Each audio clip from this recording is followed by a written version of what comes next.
tout, ici le Phoenix en chair et en plume. Aujourd'hui, je vais vous dire mon avis sur le tome 1 de Why Nobody Remember My World des éditions Doki Doki. Ou si vous préférez en français, c'est pourquoi personne ne se souvient de ce monde d'avant.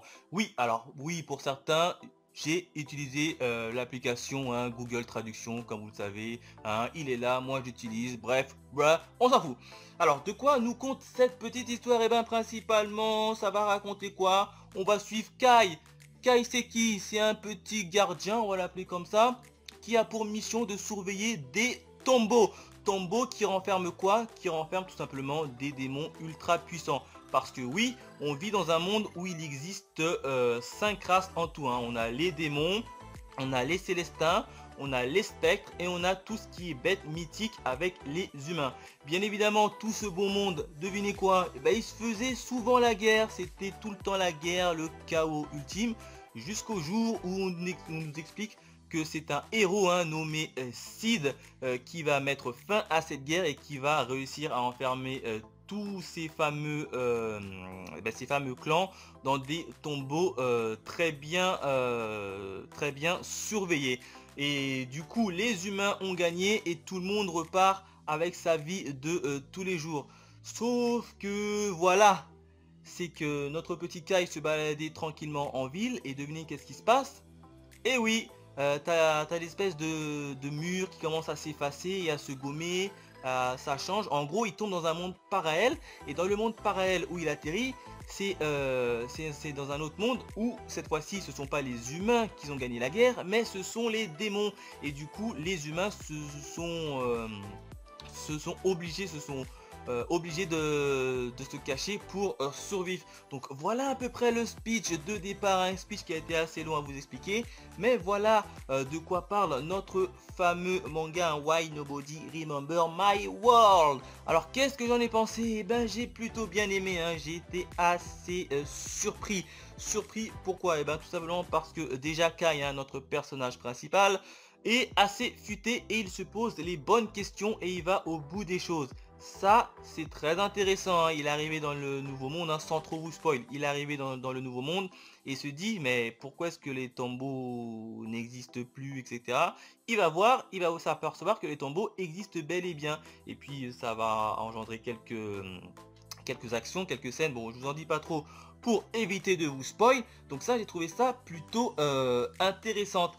L'intrigue est plutôt bien pensée et bien gérée, ça y a pas à dire. Tu le vois d'un côté, on nous explique bien les bases du manga, même si c'est un tome 1 qui est là pour nous expliquer les bases.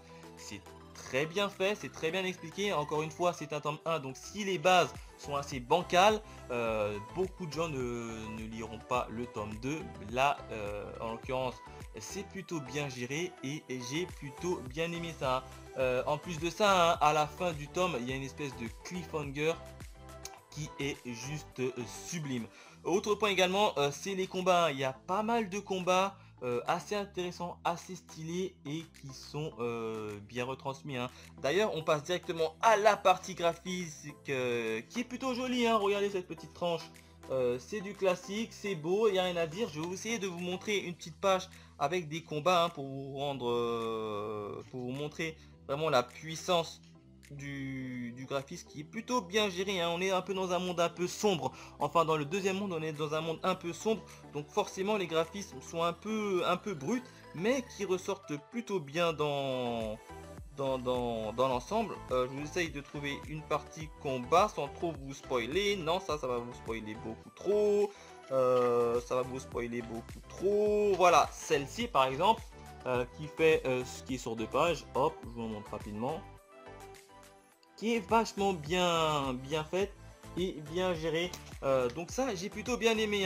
La jaquette, on a qui? On a la copine de Kai, j'ai oublié son prénom, qui est sur la jaquette, qui est... Je crois que c'est la copine de Kai si je dis pas de bêtises. Non, c'est pas la copine de Kai, c'est un autre personnage qui est dans le manga, qui est vachement cool, vachement stylé. Regardez, la jaquette elle est vachement cool, on dirait un ange, une espèce d'ange. Donc a priori c'est un ange. On n'a pas encore toutes les informations sur elle dans le tome 1.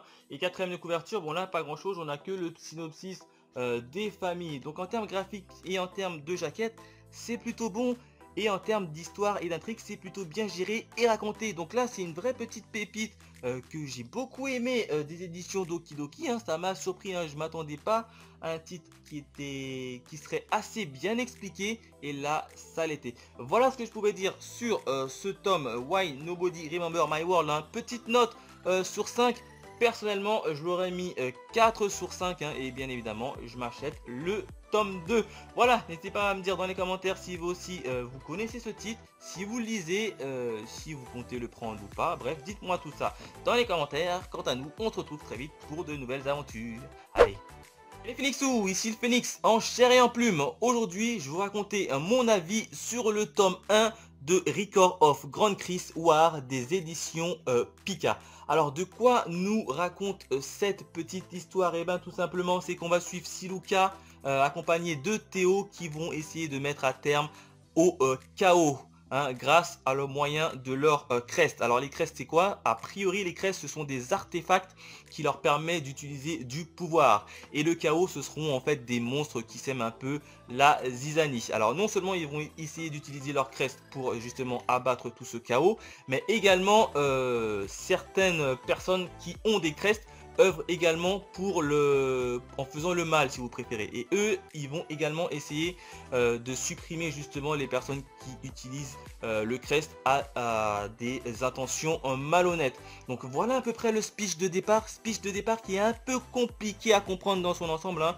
J'ai pas très bien compris pas mal de choses, mais ça je vous dis ça de suite. Alors dans l'ensemble, personnellement, j'ai trouvé assez mitigé hein, pour un premier tome. Hein. Pourquoi? Et bien tout simplement, c'est le nombre de personnages. Dans ce premier tome, il y a beaucoup, mais alors beaucoup trop de personnages qui sont introduits. Alors, ils sont introduits, mais on ne dit même pas qui c'est. Hein. C'est-à-dire qu'ils sont mis là, tu les entends parler, tu les vois apparaître, mais qui c'est? D'où ils viennent? Pourquoi ils parlent? Alors là, je ne sais absolument pas, il y a beaucoup trop de personnages, ce qui rend un peu le scénario un peu brouillon. Autre point également, c'est le crest, hein, les fameux artefacts qui leur permettent d'avoir un pouvoir et de combattre.